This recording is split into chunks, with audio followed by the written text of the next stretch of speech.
Hi there, I'm Kimberly, and I just turned 29. Once, I made the questionable choice to marry a man burdened with a mountain of issues. I was under the misguided impression that love could fix everything. I thought I could help him see his own worth. How wrong I was. While love is powerful, it's not a magic wand that can teach someone self-worth.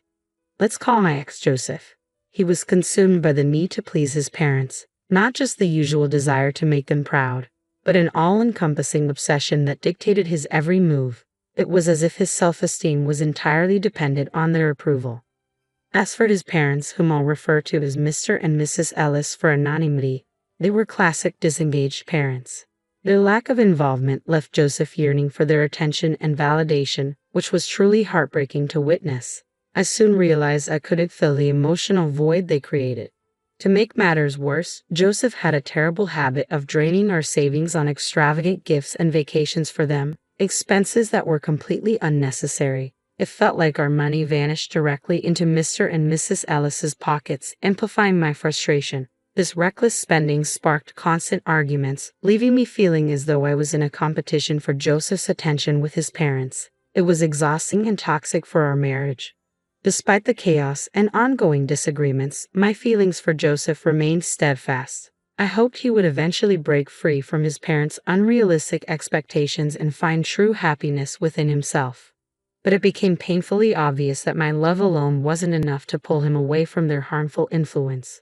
Brace yourselves, the story takes a sharper turn. One day, Joseph approached me, his expression serious, hinting that he had something significant to share.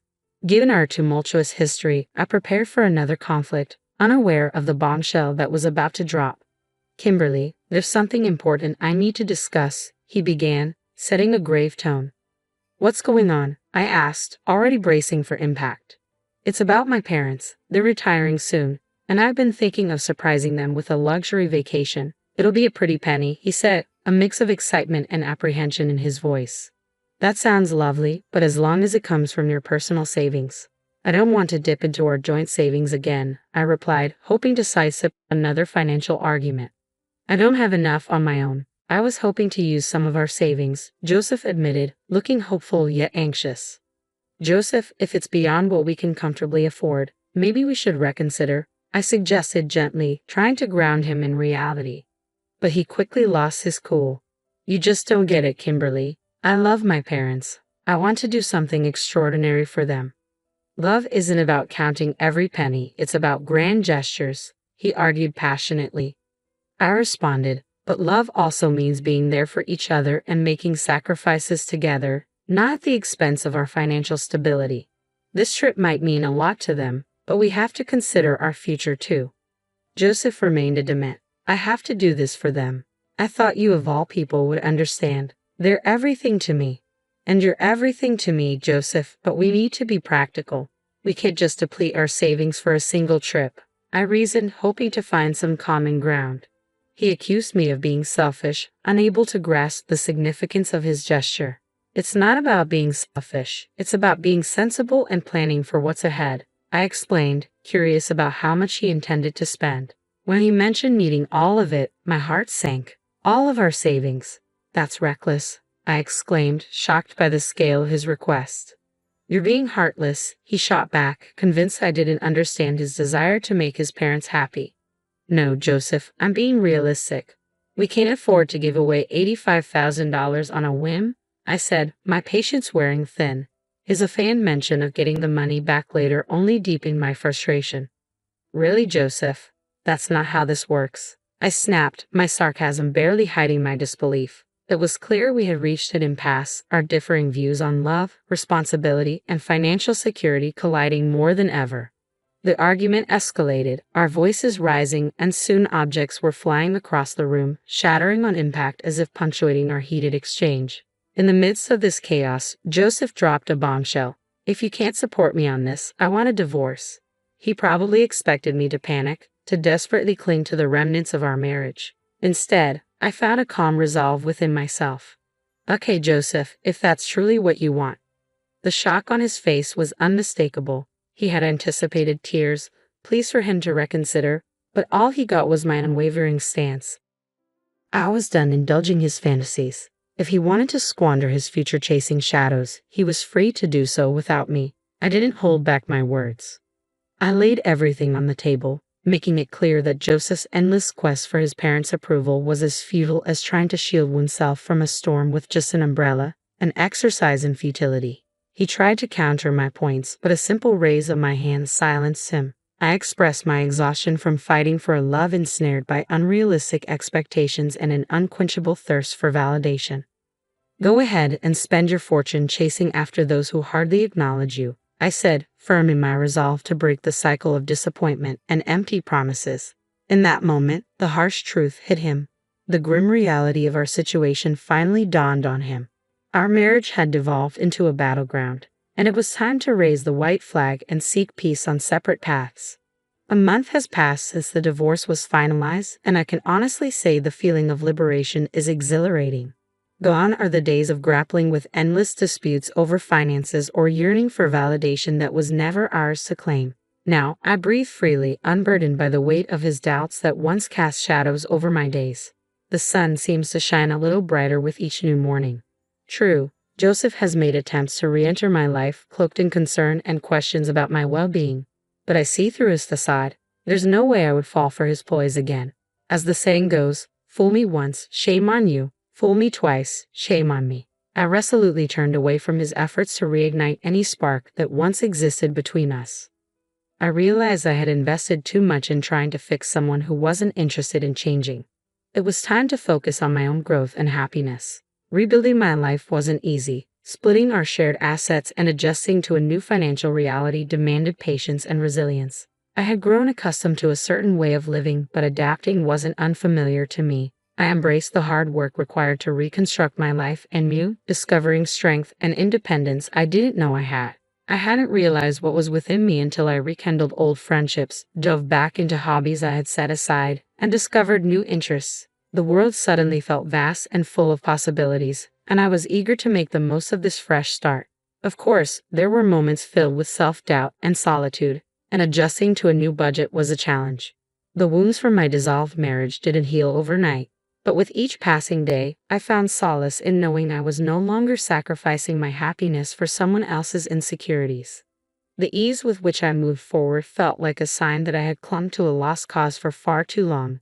It amazed me how much I could achieve once freed from that burden. A month later, I was still navigating these adjustments, but I was flourishing all the same. Joseph's incessant messaging took on a new tone. He now painted himself as the protagonist of a dramatic tale, claiming to be in danger and insisting that I meet with him. Exhausted by his constant attempts to contact me, I knew it was time to confront the situation. Joseph, we've been through this. We're divorced. It's time for us to move on, I stated firmly. Kimberly, please. I just need a moment to explain. I'm in serious trouble and you're the only one I can turn to for help, he implored. Perhaps it was the long absence of his voice, or maybe he truly sounded scared, but against my better judgment, I agreed to meet. Fine, but we're not meeting at my place. Let's go to that cafe we used to frequent. No tricks. Understood? Thank you, Kimberly. I promise I just need someone to listen. You're the only one who understands me, he replied, relief evident in his tone. I know what you're thinking. Why would I agree to meet Joseph after everything? Believe me, I question my own decision. Yet there's a part of us that sometimes succumbs to a mix of curiosity and lingering concern, no matter how strong we are. I couldn't ignore his plea. Divorce or not, a part of me still cared. So there we sat, opposite each other in a charming bistro, enveloped by the comforting aroma of coffee. However, not even the pleasant scent could soften the thick air of tension between us. Observing Joseph, anxiety etched across his face as he tried to tug at my heartstrings with those sorrowful eyes, was almost amusing this time. However, I wasn't swayed. Leaning back, I maintained a composed demeanor, ready to hear him out while firmly keeping control. I intended to steer this conversation on my terms. Okay, Joseph, you have my attention for now. What's the supposed danger you're in? And just to be clear, playing the hero isn't on my agenda anymore. I'm done cleaning up your messes, I said, keeping my tone firm yet open.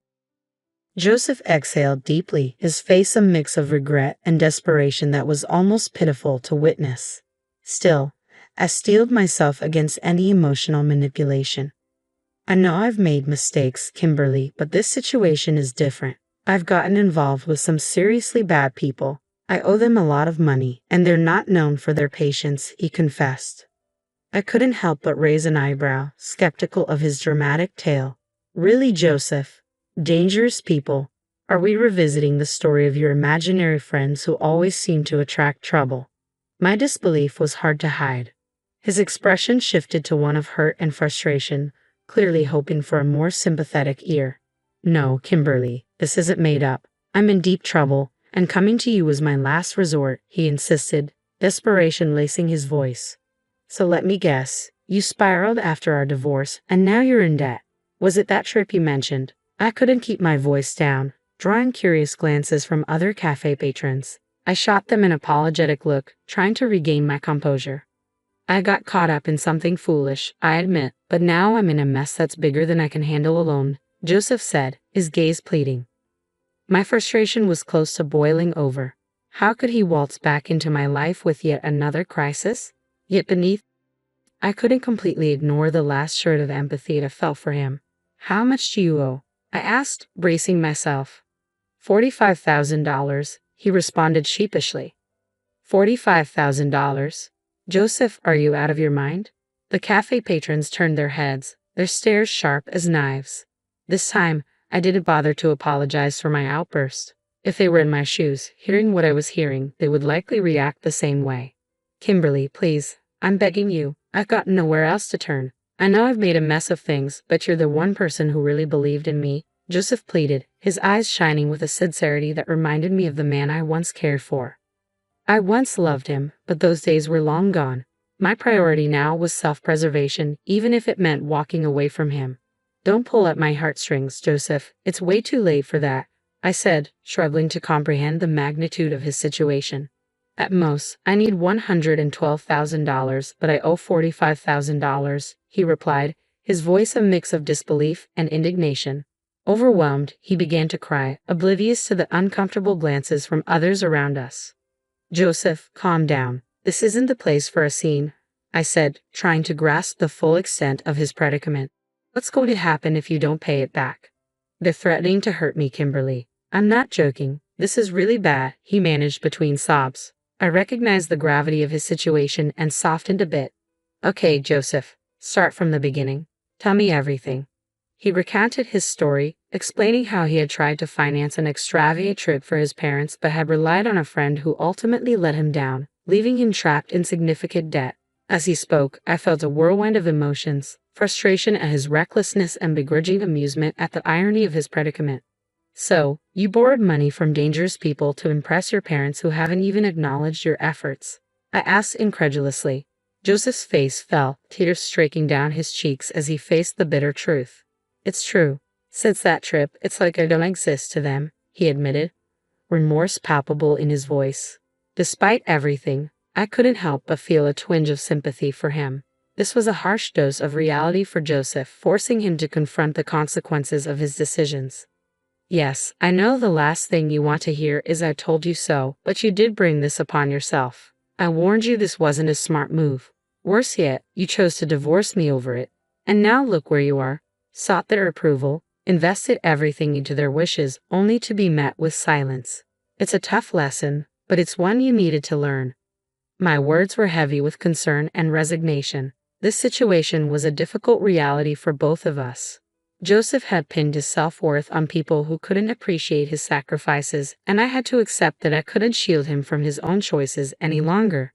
As we sat in silence, the weight of our past, filled with broken promises and dreams, pressed down on us. At that moment, I realized it was time to let go completely. No more second chances. Joseph needed to confront the repercussions of his actions on his own, and I had to pursue my happiness elsewhere. I do hope you find a way out of this, Joseph, I said, my voice tinged with a finality that surprised even me. You're not going to help? Joseph looked at me in disbelief. What the heck? No, Joseph, I can't help you. Why not? He pressed. Because I don't have the resources to bail you out. And even if I did, taking a loan and spend a lifetime repaying is out of the question. I can't afford to be as careless as you've been, I explained, my resolve firm. Come on, Kimberly, please. I'm begging you, he persisted, his desperation clear. Expecting me to solve this for you, especially with how you're acting, is unrealistic, I said, my patience wearing thin. Yeah, I did expect that. You're my ex-wife, not my enemy, he replied, still clinging to a sliver of hope. But it was clear our paths had diverged too far. My journey was about finding peace and joy independent of the chaos that surrounded him. And that's exactly the problem, Joseph. You assume I'll always be around to pick up the pieces because that's what I've always done. I was your wife. It was natural for me to help you out of your troubles. But I can and shouldn't keep doing that. It's not my job or my responsibility. After everything, I don't owe you anything, especially considering how our hard-earned money was wasted on your toxic parents. It's because I love them, Joseph said. But I love myself too, I replied. Loving myself means doing what's best for me, which includes protecting my well-being.